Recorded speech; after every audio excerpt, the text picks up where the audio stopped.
Okay, this is a little sort of overview of Gerald Croft as a character in the play An Inspector Calls.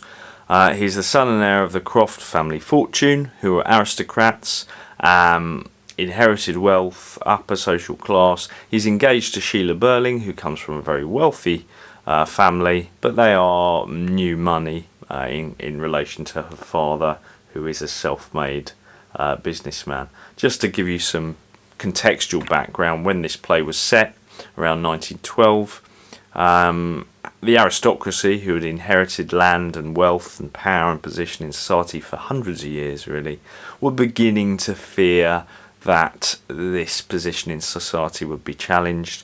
And indeed there is a sense that in Gerald getting engaged to a Burling family, new money, he is ensuring that his power in society is, I suppose, stabilised and solidified. Sort of concerning that threat, laws were beginning to challenge perhaps the power of the aristocracy. So we can see Gerald as in a quite a cynical way, as marrying into the Burling family in order just to really secure his financial position in society. In Act 1 he is described as an easy, well-bred young man about town, but he is said to be about 30, so both those stage directions hint at the fact that he probably drinks a bit, he probably socialises with women, but also he's hitting that age where perhaps he needs to settle down, and in order to ensure he's seen as respectable in 1912 society. So maybe that's part of what drives him to marry Sheila, the fact that he's wasted a few years and he needs to grow up a little. He says, in fact, I insist on being one of the family now.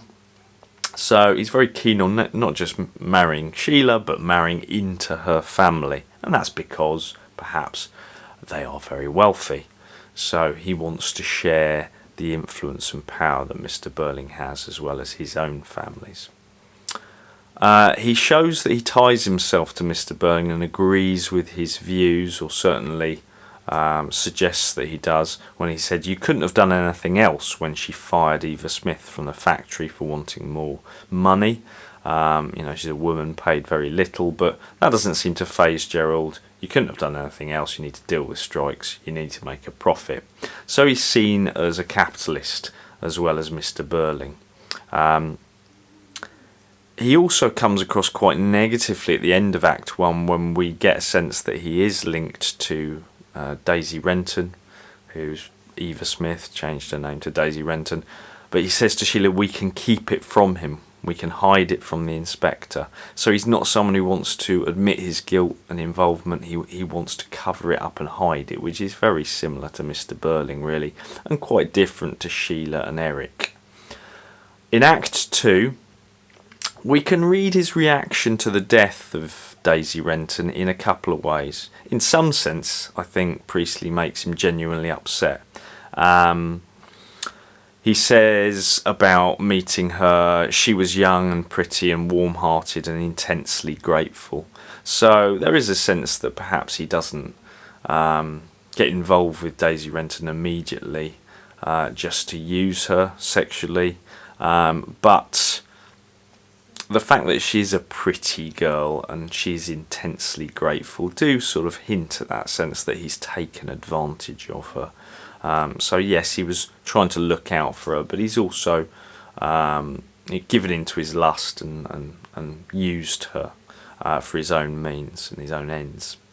He also says, I'm rather more upset about this business than I appear to be, which again creates empathy for Gerald as a human character, unlike Mr. Burling and Mrs. Burling perhaps. But it's interesting to note that that's the quote that allows him to persuade the inspector to let him go for a walk, to leave. And what does he do when he goes for a walk? Well, he tries to suss out how he can prove that the inspector is actually a fake, and what he says doesn't count. So it's possible to read Gerald's statement there as just an excuse, really, to get himself out of trouble. If he can figure out how to uncover the inspector as a fake, then You know, he's going to prove that what they did to this girl doesn't really matter. So the inspector lets him leave because he seems upset, but maybe he was faking it.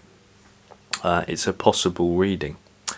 By Act 3, and I haven't written Act 3, but that's that's the quotes on the left-hand side. Mrs. Burling says, "You've argued this very cleverly." She's very impressed with Gerald when Gerald proves that the inspector is a fake. So Mr. Burling and Mrs. Burling respect him because he's got them out of trouble. And I don't think Sheila or Eric really do view him positively at the end of the play because of that. He seems to think, well, because the inspector's not real, I've got us out of trouble. But Sheila and Eric believe that what they've done still stands. You know, whoever this girl was, and even if she was a number of different girls, they've all been horrible to and cruel and used this woman. He also says, "Everything's all right, Sheila," holds up the ring. What about this ring? So the engagement ring that started off the play in Act 1, and that indeed Sheila gives back to him in Act 2, he holds up, which represents, you know, happiness, unity, the two families coming together, their relationship. He expects that to be all sorted now because the inspector was a fake. But we know Sheila is reluctant. She's uncertain, she's unsure because she still feels bad and guilty about what's been done. So Gerald is a very clever character. But you can see him as ruthlessly manipulative and incredibly negative in many ways, a portrayal of aristocracy in the early 20th century. So he's someone who will do anything really to secure his position, and he's certainly not admitting that much guilt at the end of the play, at least.